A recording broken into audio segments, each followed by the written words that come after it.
What's going on, everybody? Eberron, episode 45, the after show, aka episode critical hit. Let's go. Critical Adam. Can we please rebrand this man after 7 20s tonight? I don't.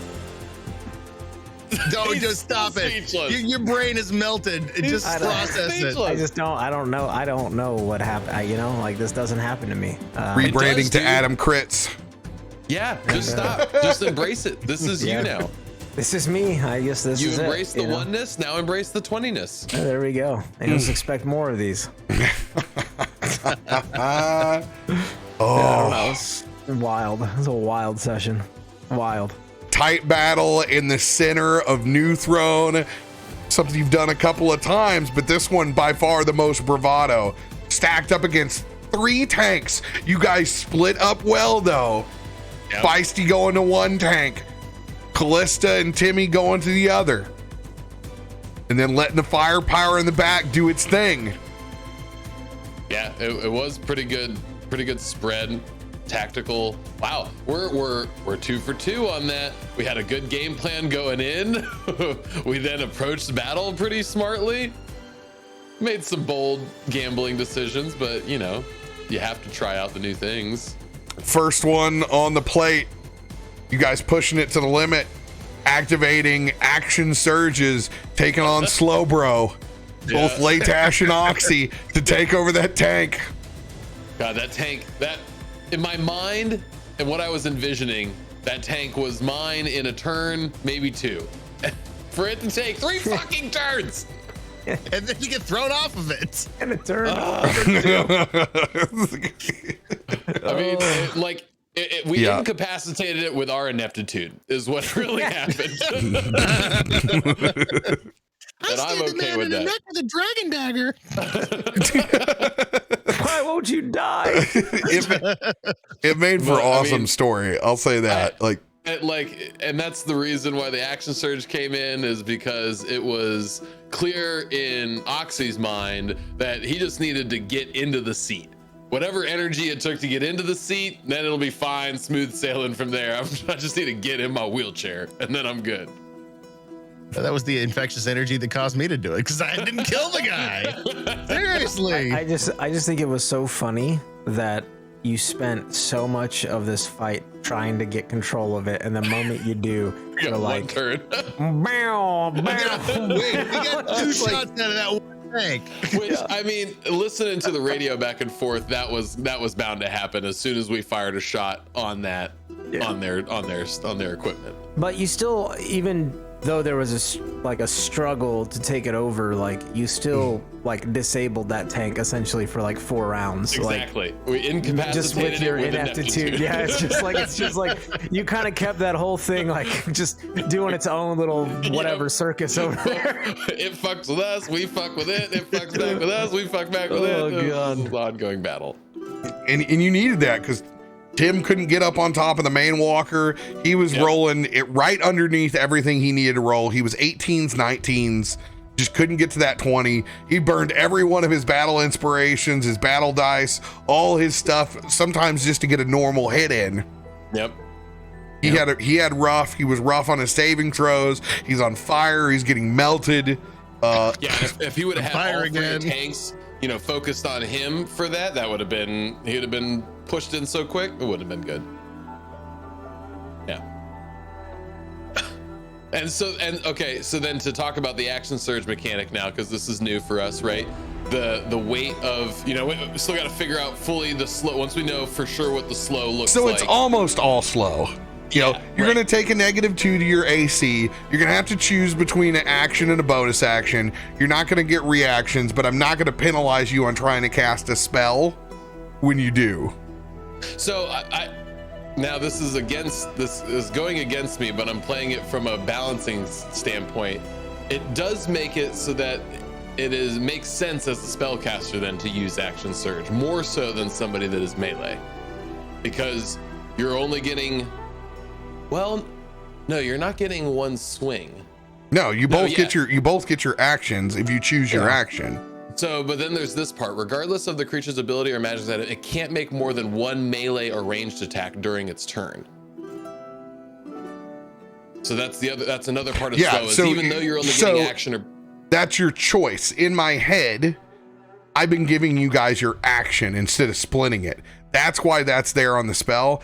I'm not going to do that because I don't want somebody's turn to roll and then not get anything. So what I'm doing is I'm removing that mechanic and giving you your choice to get to do your action. But what it's doing is it's fucking anything, any kind of complex turn that you have, it's wrecking and making you do. Where you're relying on your action, your bonus action, maybe you're going to use your reaction later. That is out the window. If you got to chug a health potion, then that you suck it up. That's what you have to do, and you roll on. Right. I don't want it to remove all of agency, and that's always whenever I look at these, that's what I try to do because we don't get enough rounds to do it in that fashion. And because we didn't know that's probably why it took so much longer for Oxy to get into that tank, because I didn't do a spell because I didn't want to have to roll and gamble with it. I thought it was smarter to do the melee. Well, it was going to be tough for you to begin attack. with an artificer because you only get that one swing, and then no, I get two. I do get two. Okay, you are the kind where you get two. Okay. Yep, I do get two, but it's fine. It's fun. We're figuring it out, how it plays out. But now we know. So knowing that, I will say then that I definitely like this mechanic over 3 points of exhaustion. Yeah, 100%. Definitely like that. I think this makes it more of a puzzle than 3 points of exhaustion does. 3 points of exhaustion is real cut and dry. You know what you're getting, and you just gotta deal with it if it happens. Now I'm probably gonna go and remove second wind from people just getting, I get exhaustion, I use second wind. Right, because that does. I'll probably just remove it that off. Yeah. because you just take it off. Then there's there's no point. Right. So I'll probably remove it and do something with that card that's different. Yeah, I mean, you could even do it as the second wind as written for health or something like that. Too much health. Already been there. Yeah. It already got pulled. It already got removed because it was too good. Yeah, it was too good. Fun stuff to think about, though. But yeah, I mean, that's fun. That's the balancing game you play. I love the targeted shots from Echo that you played. We don't do those a whole bunch, but whenever there's a cool way to role play it, like trying to hit inside the tank or disabling the arcane cannon, shit worked in your favor. Yeah, it's like looking at okay, I've got this small probability that it hits, but it's like it's the one thing in chat you even said it and there goes Adam pushing it too far, but I'm like I mean that's what I do, you know what I mean? Like it's all about making something epic happen, or failing miserably. But it was the people pushing it were the ones that can. They were both sharpshooters. So I allowed you guys to do it flat instead of where somebody else would have been facing a Oxy trying to lightning lure into there. He's just gonna be slapping the outside of the thing. Or me trying to shoot my mortar shot. Yeah, and I had the mechanic for the incendiary round that's like, this makes sense. And those are limited, and I feel like for the fight, I feel like I use those pretty effectively. I get and obviously me and RoBear have worked on a couple things with the class to make it, a little bit of a hodgepodge and, put our own spin on it. And I think it's been really good to kind of have this, a lot of that flavor kind of come out throughout the whole episode and obviously have some very, really good rolls that allow, I think really helps some of the dynamic of the fight. So it's pretty awesome. But yeah, I enjoyed those kind of couple of pieces. But yeah, I really like the idea of Hansel and Gretel that you guys built. I thought that was really fun. Oh, it's so good. Yeah, that was kind of like a spur of the moment thing. I don't know if they're actually called Hansel and Gretel, but they are now. They are fucking now. But the whole thing was I imagine that scene of just popping in, they're unsuspecting or whatever, you know what I mean? It's just like, hello boys. And it's just just unloading, right? And I love the idea of stylizing weapons that are mine that are different or unique, that have these different features where you can load specific rounds that I've helped craft, right? That have some arcane magical essence as well as mechanic machine work. And the same thing with my guns and my rifle, everything is augmented like I am. And so it's I just love the idea of having different spins on things where it's these just kind of become automatic pistols for a short amount of time where I'm not, you know what I mean? They're just going. You know, and it's just like this thing that I can like flip on and off. And there's a couple other things I have that still haven't come up yet that I'm pretty excited about showcasing at some point. But yeah, it's pretty sweet. So That's so fun. Loved it. Missed. Fuck Josvok. Hey, he got fucked. Dude, sure. iconic. Because I am a god. There's so it's so feel weird, man. I guess because it's like oh okay okay cool, all right, the nod to Umber, I guess, you know, like okay, very funny.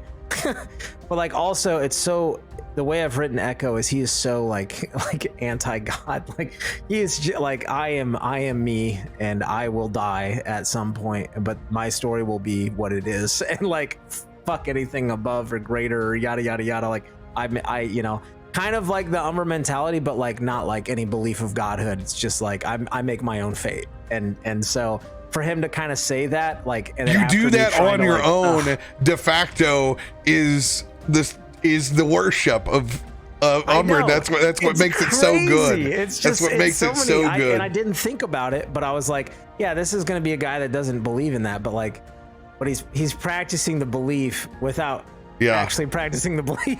It's so good. I've been waiting for that moment because I was going to just turn the barrel. Barrel was just going to turn that red, you know, just red hot.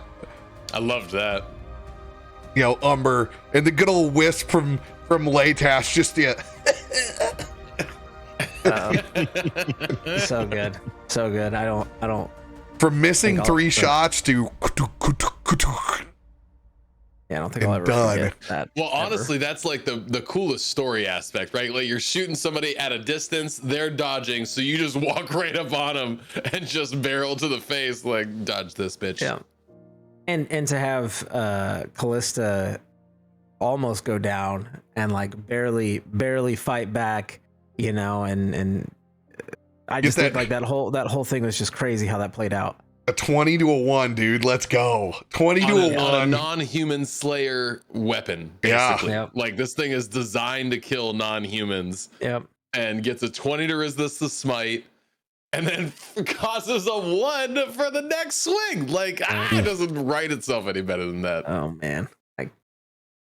They will be talking about this one in the Discord tomorrow for sure. 7 nat 20s. Not how any of us drew it up, but damn, was it a good fucking story, man. Oh. And now we get to see what happens, right? Now we've got this, like people are gonna finally, you know, now it's calm, right? So now what, right? People are gonna start coming back into the courtyard, be like, what the fuck was that? You know, I'll give a little insight. You know, since this is, you know, the Patreon after show, and you know, you guys always get a little bit extra. Not only did I have the plan to have some people maybe murder some innocent people as part of the narrative story, but also the other plan is that there are lizard folk like around that are just waiting to come in and kind of help people, save people. Like it's kind of like this whole narrative that I've kind of helped present. You know, and I was trying to get to a point to mention it to Recoil, like in the game of like, you know, we you know, like we just have to hold out a little longer, you know, like type of thing. But like that's me also, like this combat is ours, it's not theirs, so it's like we're gonna finish it out and they're gonna come at the appropriate time, which is really like whenever we finish combat. Right. But it's 100% the lizard people are here helping pick people up and you know, rescuing them. Then they're seen as like, you know, kind of like that's the whole narrative I've put in my head of like this is how we make them look like the villains. Spider-Man Far From Home, where I'm like, I'm building the villain up, and then, but I'm also going to be the hero, or they're going to be the hero, because that's what it takes, right? That's what it's needed, and I'm going to help push that narrative however I can. Who's going to win the PR war when you come out of this? It's the next rush that you have. Father Camden, for all intents and purposes, believes is assassinated.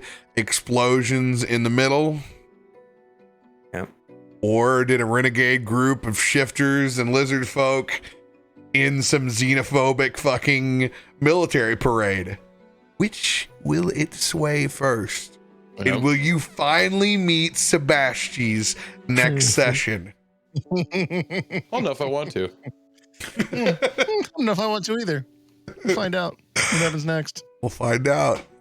Enjoy your critical fucking rest, Adam. You deserve it, baby.